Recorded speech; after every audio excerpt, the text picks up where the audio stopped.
बोल वृंदावन बिहारी लाल की जय हो। तो इस तरह की लीलाएं भगवान ब्रजवासियों को दिखाते हैं और सब लोग आनंदित होते रहते हैं। एक समय की बात है, ग्वाल बाल सभी गौ चराने के लिए वन में गए। मथुरा के निकट पहुंच गए। ग्वालों को भूख लगी। भगवान जी ने कहा जाओ, मथुरा में ब्राह्मण यज्ञ कर रहे हैं, उनके यहाँ चले जाओ, भोजन मांग लाओ। ग्वालों ने जाकर के ब्राह्मणों से कहा, भगवान कृष्ण बलदेव गौ चराते चराते मथुरा के समीप में आ गए हैं, इस समय वो भूखे हैं, भोजन दे दीजिए, तुम्हारे यहाँ यज्ञ हो रहा है। ब्राह्मणों ने भय के कारण उनको भोजन नहीं दिया। कंस को पता चल गया तो परेशानी हो जाएगी।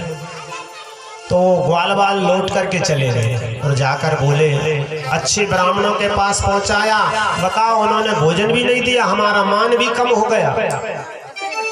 तो भगवान बोले, एक काम करो, तुमने भोजन किससे मांगा था?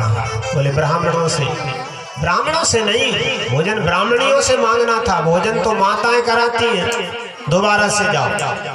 और भगवान के कहने से ग्वाल बाल पुनः गए। देखा तो पत्नी शाला में ब्राह्मणियां श्रृंगार किए बैठी थीं। उनसे कहा, कृष्ण बलदेव यहाँ पर गौ चराते चराते आ गए हैं और हम ग्वाल बाल सब भूखे, आप भोजन दीजिए।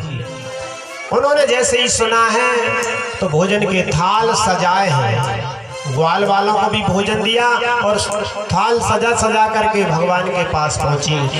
वन में जाकर के अशोक वृक्ष के नीचे बैठा कर भगवान को भोजन कराया और भगवान ने उनको भक्ति का वरदान दिया है। भक्ति प्राप्त करके ब्राह्मणियां अपने घर आई।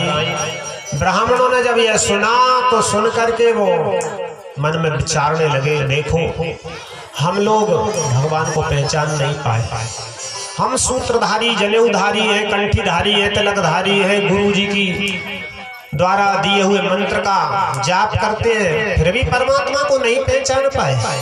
और हमारी स्त्रियां जो इन सब बातों से दूर हैं, उन्होंने भगवान को पहचान लिया, बड़े भाग्य की बात है। चलो कोई बात नहीं, हमारी पत्नियां ऐसी हुई जो भगवान की सेवा के लिए गई, हम भी बड़भागी हो गए। तो इस तरह की भगवान लीलाएं करते हैं। सुबह जब गौओं को लेकर चले जाते हैं वन में, तो दिन भर वन में रहते हैं। उस समय सारा दिन जब गोपियों का निकलता है तो वो गोपियां भगवान की चर्चा करते हुए अपना समय बिताती हैं।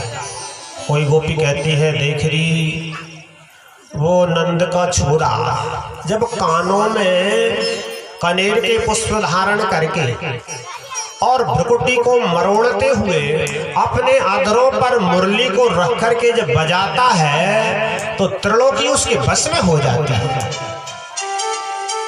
कोई कोई गोपी कहती है